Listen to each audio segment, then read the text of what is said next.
오늘 죄와 은혜에 대해서 말씀을 나누도록 하겠습니다. 옛날에는 그런 얘기가 많이 있었습니다. 자식이 일이 잘 안 되거나 병에 걸리거나 어려움을 당하면 다 이 애미 탓이다. 부모가 잘못된 것으로 인해서 내가 고생을 하는구나. 부모의 죄와 잘못이 자식들에게 나타난다는 것이 공동체 사상입니다. 죄와 은혜에 있어서는 이 공동체 사상을 우리가 떨쳐버릴 수가 없습니다. 우리가 아담과 같은 죄를 짓지 않았는데도 불구하고 하나님의 은혜에서 멀어진 것은 아담 안에서 우리가 하나이기 때문입니다. 그 반대로 우리가 잘한 것이 아무것도 없는데도 불구하고 하나님의 은혜 가운데 들어가고 우리가 기도 응답을 받는 것은 예수 안에 있기 때문에 예수님과 하나가 되는 공동체적인 그 안에 들어있기 때문에 우리가 그 축복을 받는 것입니다. 이스라엘에 있어서의 이와 같은 성경에 나타난 분명한 공동체적인 그런 사상 또는 그 가르침을 우리가 확실히 이해하면 우리가 예수 그리스도의 은혜도 쉽게 받을 수 있을 뿐만 아니라 우리 행동을 조심해야 됩니다. 왜냐하면 우리가 살아온 그 모든 잘못이 자칫하면 가족들에게 자식들에게 나타날 수도 있다는 무서운 책임감도 좀 생각해 볼 필요가 있습니다. 구약시대에는 특별히 사람을 이와 같이 공동체적인 그런 모습으로 많이 언급하고 있는데 여리고성을 무찌를 때 직접 싸워나가 여리고성의 그런 장막에서 은과 금을 훔친 것은 아간입니다. 그런데 그 아간으로 말미암아 이스라엘이 아이성을 공격할 때 군사들이 죽었어요. 그 사람들은 뭐 아간과 먼 친척이 될 수도 있습니다만 어쨌든 간에 표면적으로는 전혀 상관없는 사람들인데 전쟁터에서 죽었는데 왜 우리가 전쟁에서 졌습니까? 너희 중에 범죄한 사람이 있기 때문에 하나님께서 이스라엘 백성들을 전쟁에서 지게 했다고 하나님께서 가르쳐 주셨고 직접 그 죄를 누가 지었는지 찾아가 보니까 아간한 사람이 죄를 지었는데 아간뿐만 아니라 아간의 온 가족을 아골골짜기에서 끌어다가 돌로 쳐서 그게 아골골짝 그 험한 저주의 골짜기가 됩니다. 이 아간으로 말미암은 것입니다. 여호수아 7장 24절에 여호수아가 이스라엘 모든 사람과 더불어 세라의 아들 아간을 잡고 그 은과 그 외투와 그 금덩이와 그의 아들들과 그의 딸들과 그의 소들과 그의 나귀들과 그의 양들과 그의 장막과 그에 속한 모든 것을 이끌고 아골골짜기로 가서 돌로 쳐서 죽었다는 것입니다. 다윗 왕시 때 기근이 들었어요. 그리고 어찌 기근이 들었는지 하나님께 여쭈고 보니까 기브온 사람들이 그런 그 원한에 사무쳐서 그 징벌로 비가 내리지 않았다는 거예요. 그럼 누가 그 맹약을 파악했느냐? 사울이 이미 다윗이 왕한 지 한참 지난 때니까 사울은 벌써 죽고 없는데 사울왕이 죄를 지었다는 거예요. 그래서 사무엘하 21장 5절 이하에 보면 그들이 왕께 아뢰되 우리를 학살하였고 또 우리를 멸하여 이스라엘 영토 내에 머물지 못하게 하려고 모해한 사람의 자손 7을 우리에게 내주소서. 이 사울의 자손을 말합니다. 야훼께서 택하신 사울의 고을 기브아에서 우리가 그들을 야훼 앞에서 목매어 달겠나이다. 목매어 단다는 것은 나무에 다는 것이죠. 저주를 받게 하는 것입니다. 하니 왕이 이르되 내가 내주리라 하니라. 그래서 사울의 자손 7명이 죽었어요. 우리가 정치 얘기를 교회에서 특별히 언급할 필요는 없습니다만 우리가 신앙적으로 또는 성경적으로 분명히 기억은 해야 됩니다. 우리가 지도자를 잘못 뽑으면 그 책임을 지도자만 지는 것이 아니라 우리가 같이 져야 된다는 것은 우리는 분명히 기억해야 됩니다. 우리는 한 배를 탔기 때문에 우리가 지도자 잘못 뽑아서 지도자 잘못하면 지도자 혼자 망신당하고 그 집안이 멸망하는가? 그렇지 않습니다. 나라가 망하는 것입니다.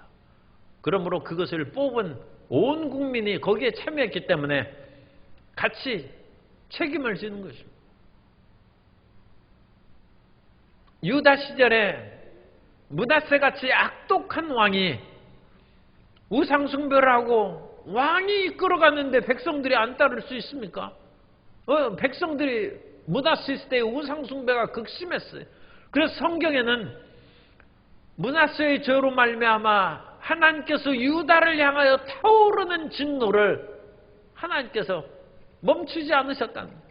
그 뒤에 손자 요시야 왕이 아무리 말씀에 굳게 서서 종교개혁을 단행해서 그 하나님의 멸망의 손길을 꺾어버리려고 했는데 타오르는 진노를 못 꺾고 하나님께서 나라가 멸망하기 전에 요시야는 빨리 죽어서 그냥 데려가고, 물론 므낫세가 개인적으로는 회개해서 므낫세가 나중에 개인적으로는 구원받았을지 모르지만 그것은 침몰하는 배에서 그냥 구명보트를 타고 자기 혼자 빠져나온 것이지 배의 침몰은 못 막은 것입니다.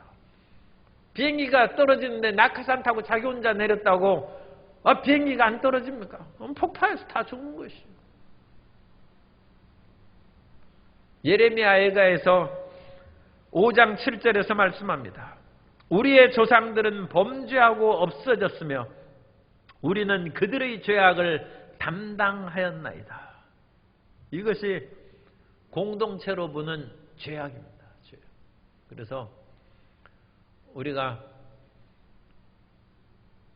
조상을 잘못 만난 것도 그렇고, 왜냐하면 우리가 조상 잘못 낳은 것을 굳이 따지자면 조선 말기에 서로 당파 싸움하고 그래가지고 나라가 일제강점기를 겪어오면서 민족이 수치를 당하고 그것으로 인하여 오늘날 여전히 친일의 잔재 세력도 다 못물려치고 그것 가지고 국론이 분열되는 그런 일까지 생기고, 그거에 대한 마음의 상처, 어떤 면으로는 좀 이것은 우리가 이해하고 들으셔야 돼요. 열등 콤플렉스가 있을 수도 있어요. 그래가지고 축구에서 반드시 일본은 이겨야 된다. 열등 콤플렉스가 있을 수도 있어요. 다른 나라에서 저서는 뭐 괜찮은데 이 이웃 나라는 절대 안 된다. 조상 탓이죠. 조상들이 우리 마음에 그것을 심어줬어. 왜냐하면 그 조상들이 일제강점기에 멸시를 당하고 짓밟힘을 당했기 때문에 그 마음에 맺힌 것이 은연중에 자식들에게 나타나요. 제가 학교 다닐 때 선생님들은 일본에서 다 공부한 사람들인데 소위 말해서 똑똑한 경성제대, 동경제대까지 나온 분인데도 일본 칭찬하는 얘기를 제가 한 번도 못 들었습니다. 그건 그만큼 멸시를 받았다. 일본 칭찬을 안 하더라고요. 그런데 제가 일본 선교사 가서 일본을 가보니까 일본을 칭찬할 것이 여러 개 있더라고요. 그런데 그런 것을 속속들여야 하는 그 이전의 선생님들은 절대 칭찬한 얘기를 어쨌든 저는 못 들었습니다. 조상 탓이죠. 짓밟힌 그건 삶 속에서 결코 그들이 잘한 것도 가증스럽게 보이고 거짓으로 보입니다. 오늘 우리가 건전한 정신과 마음을 가져야 세계 인류 시민이 될 수 있습니다. 우리 마음에 잘못된 우월의식도 없어야 되고 열등의식도 없애서 모든 민족을 품에 끌고 이끌고 나가는 그야말로 평화와 포용력과 사랑이 풍성한 1등 시민이 될 때 1등 대한민국이 되고 세계에서 가장 빛나는 이 나라가 될 줄로 믿습니다. 이와 같은 조상의 죄에 대한 문제를 우리가 해결을 해요. 그런데 반면에 이와 같은 공동체적인 죄악의 그런 명예가 있는 반면에 공동체에서 나오는 축복도 성경에 있어요. 이 공동체의 축복을 우리가 받아서 이 대한민국이 유지되고 살아온 것이죠.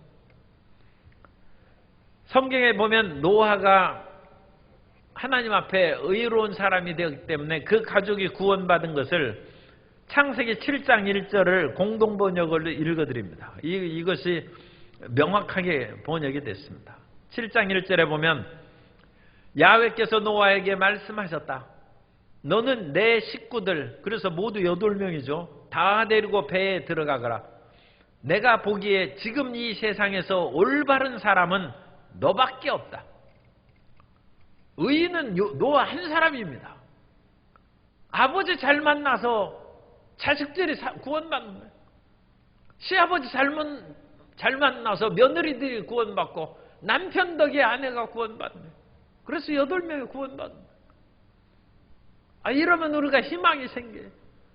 우리가 어떤 죄악의 그 멍에를 쓰고 조상들이 죄가 있더라 할지라도 내가 잘하면 모든 사람이 다시 살아날 수 있지 않을까. 그리고 훌륭한 지도자가 세워지면 온 국민이 평안한 것이고 정말로 탁월한 능숙한 사업가가 있으면 온 국민을 먹여 살리는 것이고 넷플릭스나 아마존이나 이 온갖 그런 세계의 인터넷 IT 시장을 점유하는 그런 나라들이, 그런 기업들이 미국에 있죠. 미국은 대단한 나라입니다. 엄청난 부가 밀려 들어요. 그런 탁월한 사람이 생기면 모두가 살아나. 카카오가 문제가 생기고 그러는데 지금 우리나라만 생각해서 잠시 그렇게 실수를 한 것 같아요. 그렇게 해가지고는 오래 못 가는 것이죠.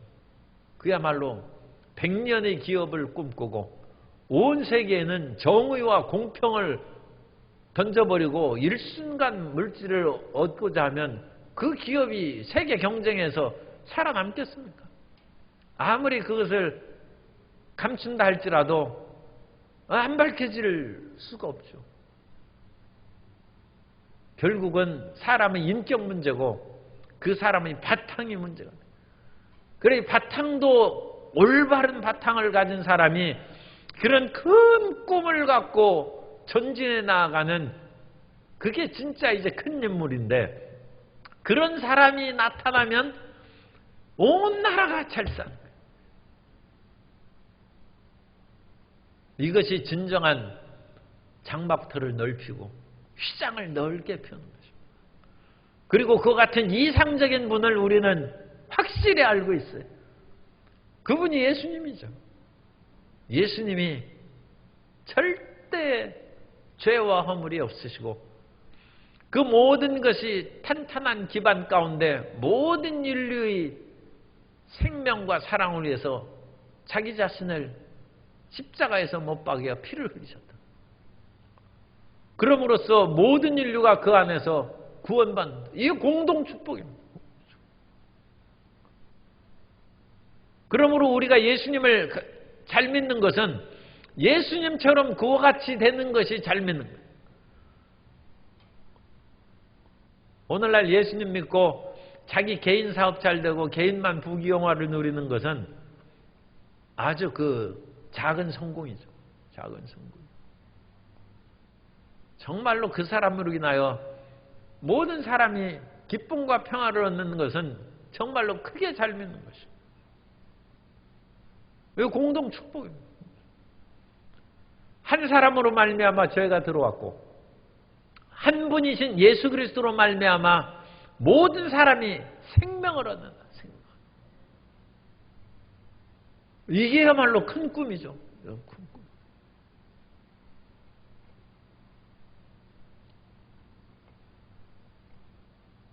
우리가 진정 사랑이 가득하면 마음에 미움과 다툼이 있는 모든 사람도 그 사람 앞에 오면 그 사랑에 그야말로 압도되어서 사랑의 사람으로 변화되는 거죠. 태양을 생각하면 돼. 태양 속으로 들어가면 이 지구의 그 속도 아직 태양을 닮아가지고 식지 않은 것이죠. 그래가지고 지구도 불덩어리 아닙니까? 그래서 아니 흙이 녹아서 불덩어리가 돼서 흐르는 것이 마그마인데 이거 참 놀랍지 않아요? 어찌 흙이 물처럼 녹아가지고 불이 되어서 흐르겠습니까? 이 온도가 높으면 모든 것이 녹아버리죠. 우리가 사랑이 적으니까 다른 사람의 마음을 미움을 못 녹이는 것이지 정말로 사랑이 크면 원수를 사랑하라고 했는데 예수님께는 당연한 것이죠. 아니 원수가 안 녹겠어요. 예수님 안에 들어가서. 그러니까 우리가 부족할 뿐이고 그러나 우리에게 가능성이 있는 것은 예수 그리스도 안에서는 이 위대한 사랑을 우리가 체험할 수 있고 공동 축복의 그 길로 나아갈 수 있다는 것입니다. 로마서 5장 17절에 보면 한 사람의 범죄로 말미암아 사망이 그 한 사람을 통하여 왕노릇하였은즉 더욱 은혜와 의의 선물을 넘치게 받는 자들은 한 분 예수 그리스도를 통하여 생명 안에서 왕노릇하리로다. 그런데 이 공동체 사상이 나라가 망함으로써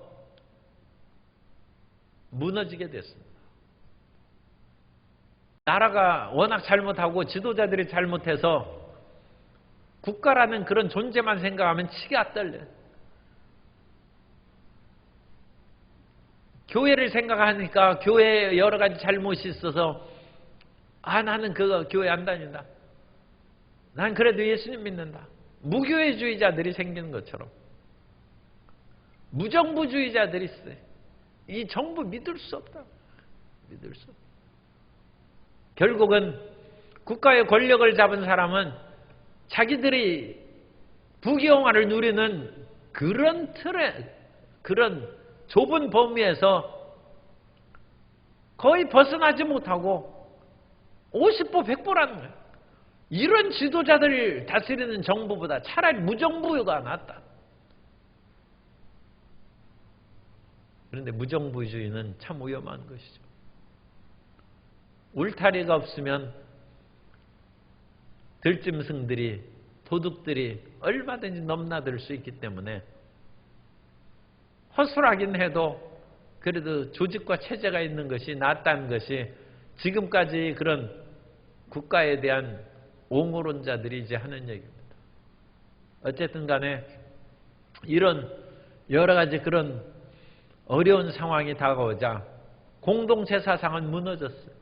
무너지고 성경의 그런 구약 성경의 후기 시대에 되면 개인주의적인 사상이 이제 전면에 드러납니다. 그래서 이제는 아버지의 죄를 묻지 않겠다. 너 혼자만 잘 되면 너 혼자 잘 되고 또 마찬가지로 너 혼자 잘 돼가지고 가족들이 다 살 것으로 기대하지 말라. 너 혼자만 그냥 살고 못 돼도 그 사람 자신에게만 해당되고 잘 돼도 그 사람 자신에게만 해당된다. 그것이 이제 개인주의 사상입니다. 예레미야 31장 29절 이하에 보면 그때 그들이 말하기를 다시는 아버지가 신포도를 먹었으므로 아들들의 이가 시다 하지 아니하겠고 신포도를 먹는 자마다 그 이가 신 것 같이 누구나 자기의 죄악으로 말미암아 죽으리라. 아버지가 신포도 먹었으니까 자식이가 시게 나오는 유전병 그런 거 없다는 거예요. 각자 그런 거 한다. 자기가 잘 몸 관리하고 올바르게 살면 그런 유전병에서도 끊어지고, 마찬가지로 조상들의 덕도 볼 생각하지 말고 자기가 잘해야 그걸 보는 것이죠. 그런데 이건 쉽게 우리가 결정하기는 어렵습니다. 왜냐하면 우리는 지금 어마어마한 인류 문명의 그런 자산을 우리가 물려받아서 지금 우리가 그래도 상당히 지혜롭게 삽니다. 인류 문명의 5,000년의 집짓기의 그런 백미가 아파트입니다. 수많은 사람들이 도시에 와서 이 좁은 땅덩이에서 살 수 있는 길이 아파트를 짓는 것인데, 이 인류 문명의 그와 같은 특별한 선물이요, 인류의 지혜의 그런 산물인 아파트를 돈 벌자고 부실공사해가지고 지금 큰 문제. 이것은 정말 엄단을 하고 그런 것이 절대 이 지역사회에 발붙이지 못하게 해야 됩니다. 사람이 사는 집이 무너지면 어찌 살겠습니까? 그건 지진 나는 거나 보다 더 무서운 것이죠. 그런 것은 결코 가볍게 다뤄서는 안 됩니다. 그러므로 우리는 조상들이 내려온 그와 같은 그 잘못한 것도 있지만 그거보다 더 큰 유익이 있다는 것을 우리가 생각한다면, 그것을 우리가 수용할지라도 유익한 것을 더 확장시키고 잘못을 줄여감으로 사회를 개선하는 것이, 아마 이건 개인적 생각으로는 그것이 더 낫지 않을까. 모든 것을 없애버리고 처음부터 시작한다는 것은 그건 실제적으로는 불가능할 뿐만 아니라 아마 손실도 상당히 큽니다. 그러나 하나님께서는 단호하게 어쨌든 나라가 망한 후에는 그 백성들에게 살 길을 열어주셨어요. 너희 조상으로 인한 죄 모든 것 또는 축복 그거 다 없애버리고 지금 맨몸으로 맨 땅에서 너 시작하라. 그러면 내가 제대로 믿으면 내가 복을 주겠고 너에게 물려오는 죄악도 다 없애버리고 설 수 있게 해주겠다. 이건 개인주의 사상. 그래서 오늘날 아무리 집안이 굿하고 온갖 우상을 섬긴다 할지라도 아무 상관없어요. 내가 예수님을 믿으면 구원받는 것이고 모든 조상의 그 저주도 주님께서 묻지 않는다는 것입니다. 대대로 이어온 조상의 업보도 다 하나님이 묻지 않고 예수님 네가 잘 믿으면 내가 복을 받을 것이고 하나님의 응답을 받을 것이다. 하나님은 희망의 하나님이십니다. 그러므로 우리에게 좋은 것으로 하나님께서는 채워주실 줄 믿습니다. 그 희망의 마음으로 좋으신 하나님을 믿고 전진하는 새해의 비전을 세워주시기를 바랍니다. 그 비전을 갖고 나아가면 주님께서 세워주십니다. 그래서 우리는 아담의 두 번째로 죄의 파급을 우리가 보면 아담이 한 사람이 죄를 지었는데 그 죄가 끊임없이 파급되어서 모든 사람이 다 죄 아래 놓이게 되었습니다. 이 죄란 것은 하나님의 의도에서 벗어난 것이 죄입니다. 그러니까 이 죄악의 판단은 하나님이 하시는 것이지 우리가 판단하는 것이 아닙니다. 그리고 하나님께서는 고대로부터 하늘에서 법을 주셨어요. 모세가 율법을 쓴 것처럼 믿지 않는 사람의 경우에도 양심의 법을 주셨고 그 양심의 법을 많은 사람들에게 공통된 것을 모아서 율법전서가 만들어졌다. 그렇게 해서 생각할 수 있어요. 법을 주신 것입니다.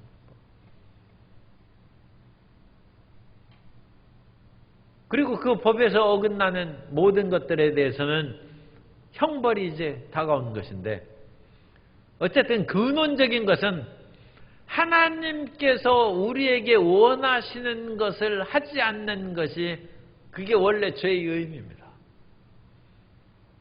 그러니까 거기에서 파생되어서 나오는 온갖 법률 그런 것은 오늘날에는 하나님하고는 뭐 언급도 되지 않냐고 잘 이해가 안 되는 그런 것들도 있지만 우리 크리스찬들은 이런 세상의 법률에 따라서 자기가 죄가 있고 없고 그런 것을 판단할 것이 아니라, 물론 그것도 상당히 맞는 것이 많이 있어요. 그러나 가장 중요한 것은 하나님의 뜻을 어기는 그것이 죄입니다. 그래서 아담이 선악을 알게 하는 나무 열매를 먹음으로 자기 뜻대로 살아가고 하나님의 뜻을 어겼어요. 그것이 죄입니다. 원래 죄의 시작이 그것입니다. 이사야 53장 6절에 보면 우리는 다 양 같아서 그릇 행하여 각기 제 길로 갔거늘 야훼께서는 우리 모두의 죄악을 그에게 담당시켰도다. 그리고 이 죄의 결과는 혹독하고 엄정합니다. 하나님이 생명이시기 때문에 하나님하고 떨어져 나가서 죽음이 다가왔습니다. 그래서 랍비 문헌에 지혜서가 있는데 외경에 있습니다만 그 지혜서에는 이와 같이 얘기합니다. 인간은 원래 죽음의 존재는 아니었다. 하나님께서 천사를 지었을 때도 죽음의 존재가 아니라 그 영원히 존재하는 존재로 만들었습니다. 그런 것처럼 사람들도 아마 그렇게 하나님께서 처음 만드셨을 텐데 생명의 하나님을 거역하고 하나님과 등돌림으로써 어둠의 존재가 됐고, 그러니까 어둠은 창조된 것이 아니라 빛을 돌아섬으로 어둠이 생겼다. 그래서 하나님은 악을 창조하시지 않으셨습니다. 다만 선을 등짐으로써 악이 있게 됐다. 어거스틴이 그런 견해입니다만 어쨌든 인간이 이와 같이 하나님을 떠남으로써 인간은 죽음의 존재가 되었고 그 죽음과 더불어 온갖 생로병사가 이제 되는 것이죠. 나면 늙어가고 병들고 죽는 그런 과정을 겪게 되는 것입니다.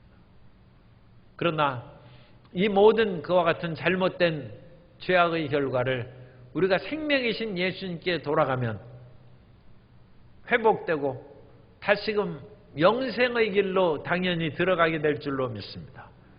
그러므로 영생은 없는 것이 아니라 영생은 있는데 그 영생의 길은 다시 예수 그리스도를 통하여 하나님께 돌아가는 그 길밖에 없습니다. 왜냐하면 하나님이 생명이시기 때문에 하나님 외에는 생명이 없는 것입니다. 그러므로 하나님 외에는 구원이 없는 거예요. 세상에 많은 종교가 있지만 예수 그리스도 이름 외에는 천하에 구원받을 만한 이름을 주신 일이 없는 것은 하나님만이 생명이시기 때문에 그렇습니다. 그래서 예수님이 하나님이시고 유일한 생명의 길이라는 것입니다. 우리가 기독교가 배타적인 그런 것이 아니라 하나님께만 생명이 있고 예수님은 하나님이시기 때문에 그렇습니다. 그래서 이런 마음으로, 그러니까 다른 종교를 믿는 사람들이 그런 알지 못해서 자기들끼리 신을 찾지만 정말로 진실이 그 사람들이 그들의 신을 참으로 찾는다면 그 신은 예수님이라는 것을 깨닫게 된다. 그것은 이제 익명의 크리스찬에서 주장하는 그런 것입니다만 어쨌든 예수 그리스도 안에만 생명이 있는 것입니다. 그리고 이 죄악에서 물리쳐서 벗어날 길도 예수님의 십자가의 대속의 보혈밖에는 우리에게 없는 것입니다.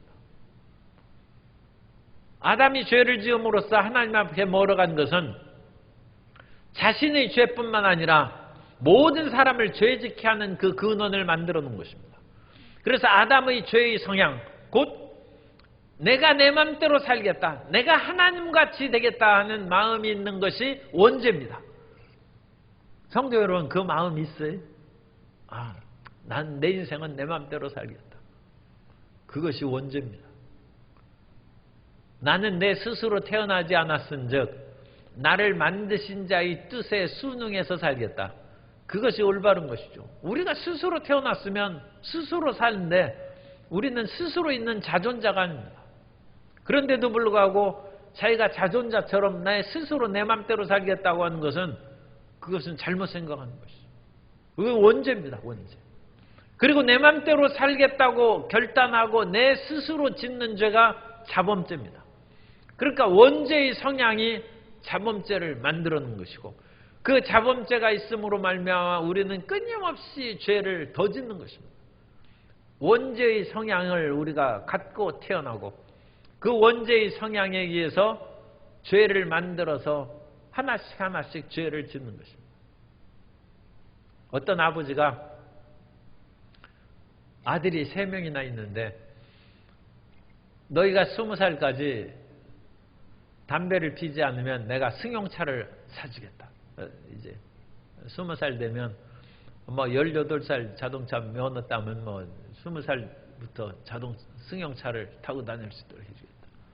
그랬더니 고등학생 아들이 아버지 몇 년 동안 제가 열심히 인내하고 그렇게 잘 하도록 하겠습니다 하고 큰 아들이 대답을 했어요. 그래가지고 아버지가 만족한 미소를 지은 둘째 아들 중학생이 아버지 18살로 줄여주면 안 됩니까?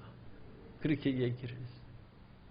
그래서 아버지가 좀 난처하게 지금 생각하고 있을 때 초등학생인 막내 아들이 아버지 진작 얘기하지. 내가 이미 일을 그르쳤는데 이 어찌하란 말입니까? 그래가지고 초등학생은 이미 그 승용차 타기는 틀렸어요. 사람은 끊임없이 이거 죄가 파급돼 가지고 자범죄가 그야말로 물밀듯이 퍼져나가서 온 사람을 오염시켜버린 것입니다. 오염시켜. 그래서 아담과 같은 죄를 짓지 않았지만 모든 사람으로 그 같은 원죄와 자범죄로 들어가게 하므로 로마서 5장 12절에 보면 그러므로 한 사람으로 말미암아 죄가 세상에 들어오고 죄로 말미암아 사망이 들어왔나니 이와 같이 모든 사람이 죄를 지었으므로 사망이 모든 사람에게 이르렀느니라. 홍성에 사는 그런 어떤 크리스찬 의사가 있는데 어쨌든 의사 선생님인데도 열심히 그와 같이 기도하고 그래서 기도 가운데 환상을 봤어요. 그랬더니 넓은 길이 있고 좁은 길이 쫙 있는데 넓은 길로는 수많은 사람이 막 갑니다. 좁은 길에는 가는 사람이 적어요. 그래서 성경대로 이 넓은 길에는 수많은 사람이 가지만 이 좁은 문으로 좁은 길은 길이 협착하고 간 사람이 찾는 이가 적다는 주님의 말씀이 맞는구나 생각하면서 다시 이렇게 보니까 넓은 길로 가는 사람은 어찌나 힘들게 그 넓은 길을 걸어가는지 굉장히 피곤하고 힘들게 보여요. 그런데 좁은 길로 가는 사람은 그냥 활개치면서 얼찌나 그 좁은 길을 그냥 날렵하고 씩씩하게 걸어가는지 오히려 더 평안하게 보여요.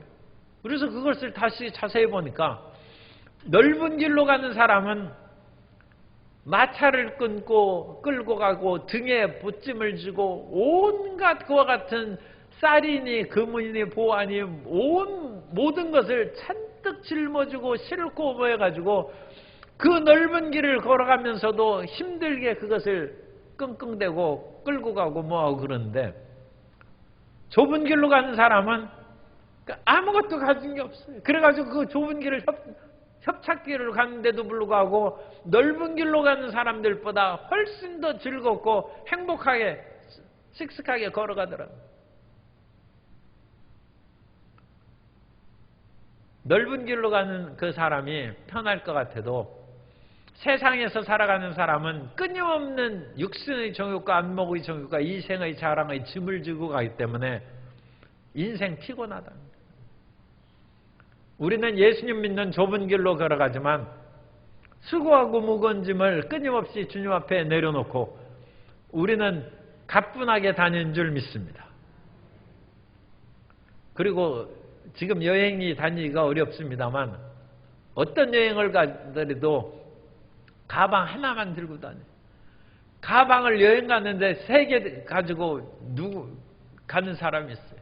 그래가지고 그 가방을 3개 들고 가다가 결국 그 가이드를 놓쳐가지고 독일에서 기차를 못 타고 혼자 거기서 남았어요. 겨우 살아왔다고 그래요. 인생을 짐이 많고 그러면 그거 다 죄의 짐이죠. 육신의 죄악의 가방, 안목의 정욕의 가방, 이생의 자랑의 가방을 여기저기 들면 감당을 못한.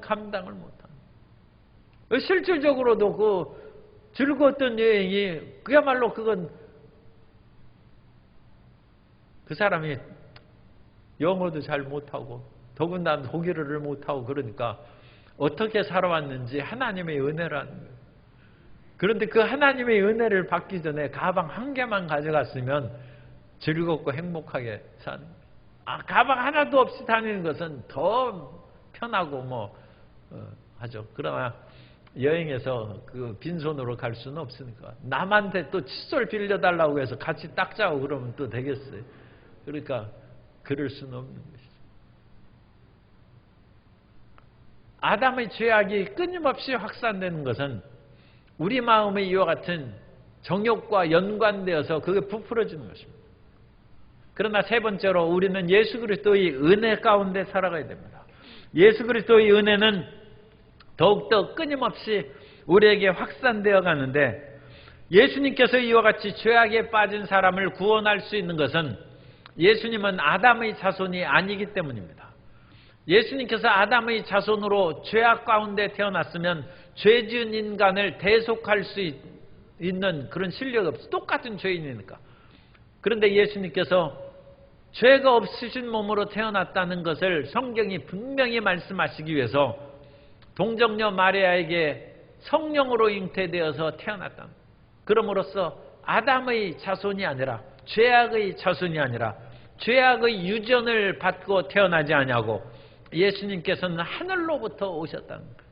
그러니까 그냥 쉽게 예수님께서는 죄 없이 하늘로부터 오셨다 그렇게 하면 되는데 그러면 너무 추상적이어서 우리가 잘 이해를 못하기 때문에 성경은 이와 같이 마리아 탄생을 구체적으로 얘기합니다. 누가복음 1장 34절 이하에 보면 마리아가 천사에게 말하되 나는 남자를 알지 못하니 어찌 이 일이 있으리까?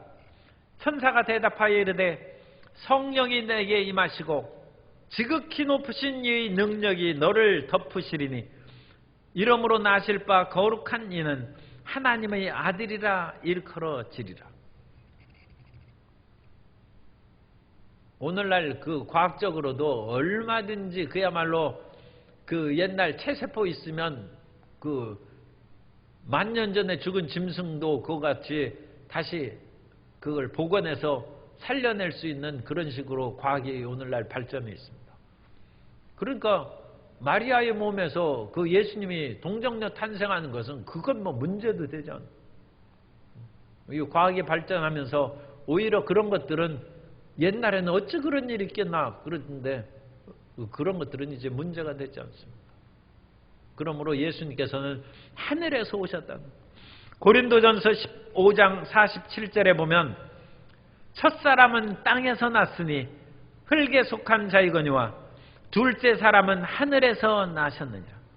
그래서 하늘에서 오신 예수님께서는 인간의 유혹과 죄악하고 거리가 멉니다. 우리는 끊임없이 죄의 유혹에 빠져서 넘어지는데 예수님께서는 40일 동안 금식하여 배가 줄이실 때 마귀가 와서 예수님 능력 있는 걸 알고 이 돌들을 명하여 떡을 만들어 먹으라고 할 때 예수님께서 그 유혹을 뿌리치시고 사람이 떡으로만 사는 것이 아니라 하나님의 입에서 나오는 말씀으로 산다. 그럼으로써 마귀를 물리치는 것입니다. 그러므로 가장 배고프면 사람이 너무 배고프면 사흘 굶으면 담 넘지 않는 사람이 없다는 우리 옛말이 있는데 그런 것처럼 배고픈 것으로 인해서 사람이 그 범죄하기가 쉽죠. 그러나 예수님께서는 40일을 금식하고서도 그런 유혹에 빠지지 않았습니다. 아담은 굶주리지도 않았는데 선악을 알게 하는 나무 열매를 따먹고 범죄했어요. 전혀 다르죠. 첫사람 아담과 전혀 다르게 우리가 마지막 아담이신 예수님을 붙잡고 인생길을 걸어가면 세상의 유혹과 마귀의 모든 시험도 넉넉히 이길 줄 믿습니다.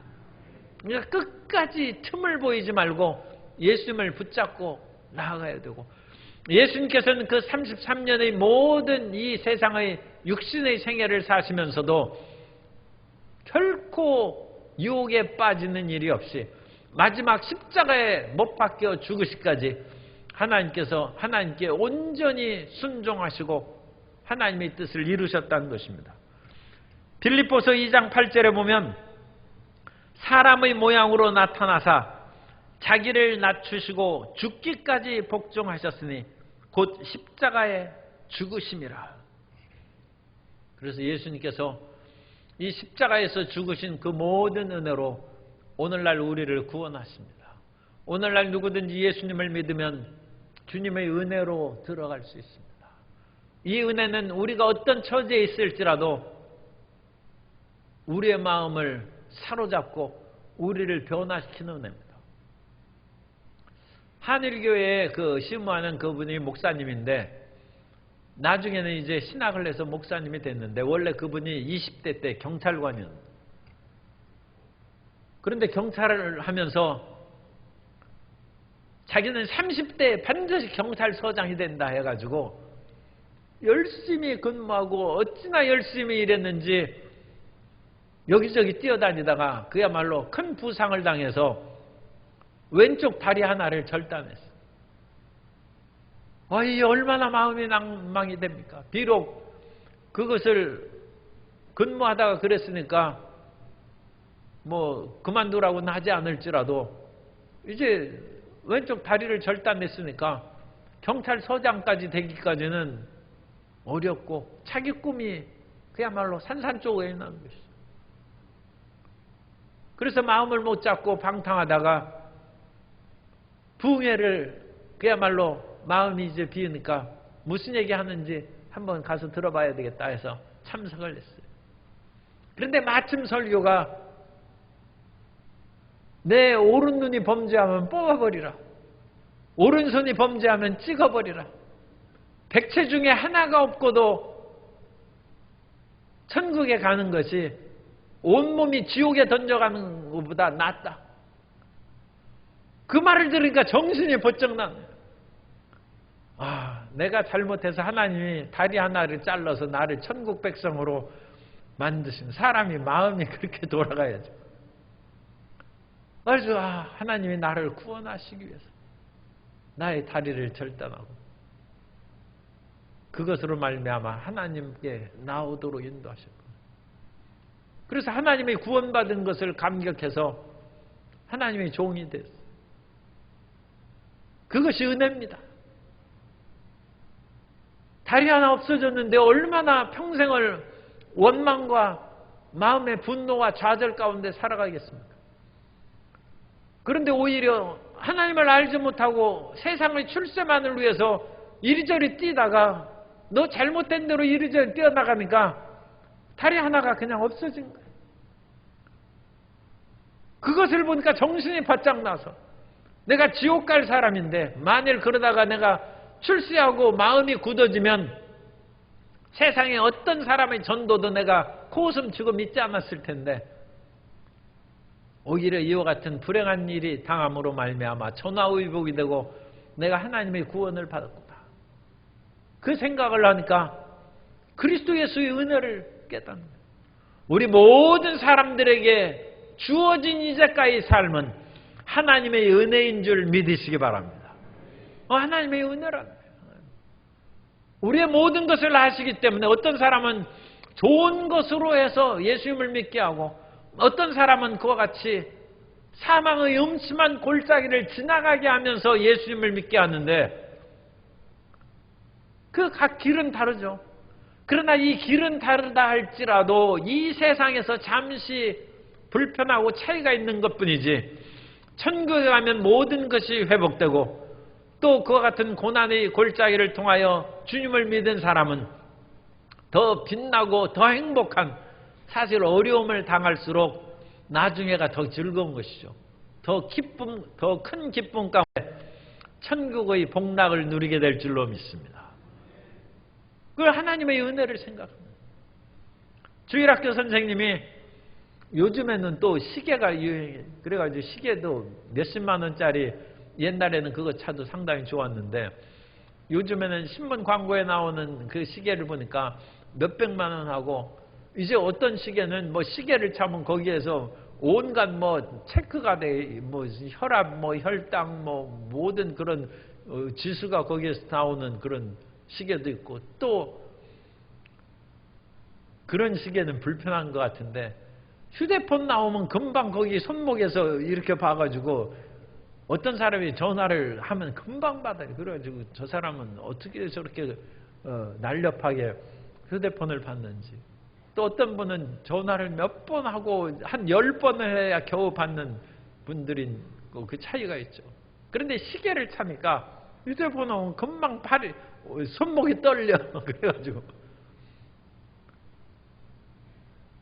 그런데 주일학교 선생님이 10만 원짜리인지 100만 원짜리인지 어쨌든 좋은 시계를 차고 다니다가 주일학교 학생들에게 내가 오늘 여러분에게 내 시계를 그냥 선물하도록 하겠다 해서 그 중에 제일 나이 많은 이제 뭐 청소년부 나이 많은 학생한테 딱 주니까 고급 학년이겠죠. 그러니까 씩 웃으면서 안 받는 거예요. 선생님이 지금 장난하는구나. 그래가지고 안 받는. 그래도 그 다음 학년한테 내가 이 시계를 받으라고 하니까 공연히 내가 받아가지고 또 선생님이 돌려달라고 하면 웃음거리가 되니까 나도 싫다고 안 받는 거예요. 그러니까 선생님이 제일 나이 어린 학년한테 그 시계를 줬어요. 그러니까 그 어린 학생이 그 시계를 딱 봤더니 고맙습니다 하고 호주머니에 집어넣었어요. 주변에 있는 학생들이 다 깔깔이로 박장내서 하고 저 어린애가 이제 순진해가지고 망신을 당하겠구나. 그렇게 해가지고 웃고 그러는데 선생님이 내 정말로 준 거지. 내가 이 시계를 준 것은 그리스도의 은혜를 너희에게 가르치기 위한 것이다. 너희가 이 시계 받을 만한 이유가 없어도 주는 선생님이 그냥 내가 그것을 믿음으로 받는 사람, 나를 신뢰하고 받는 사람에게 내가 진짜로 주는 것을 가르쳐 주므로 예수 그리스도께서 우리를 위하여 죽으시고 우리에게 생명을 주신 것을 값없이 엄청난 은혜를 값없이 주셨다는 것을 믿음으로 받는 사람은 구원받는다. 그걸 안 믿는 사람은 구원 못 받는 것이죠. 이것이 은혜라는 것이다. 은혜다. 여러분, 예수님께서 자신을 십자가에서 못 박여 돌아가시기까지 하면서 우리에게 은혜를 만들어 놓으셨습니다. 그 은혜를 믿음으로 받아들이고 전폭적으로 예수님의 은혜 가운데 거하는 복된 삶을 살게 되시기를 예수님 이름으로 축원합니다. 인생은 죄가 많고 끊임없이 고통이 우리에게 다가옵니다. 그러나 죄가 많은 것보다 은혜가 더 큽니다. 죄가 왕노릇한 것이 있다면 예수 그리스도의 은혜는 더 큰 왕노릇을 하는 것입니다. 그러므로 오늘 우리가 죄를 자백하고 나는 이전의 조상의 죄나 어떤 주변의 죄의 잘못에 얽매여 살지 않냐고 예수님께서 주신 은혜 가운데 자유함을 얻고 이제부터는 나는 형통한 사람이고 비전을 향하여 날아가고 이 모든 주님의 은총을 널리 펼쳐서 많은 사람을 유익하게 하는 삶을 사겠다 다짐하고 그 길로 나아가서 하나님께 영광을 돌리게 되시기를 예수님 이름으로 축원합니다.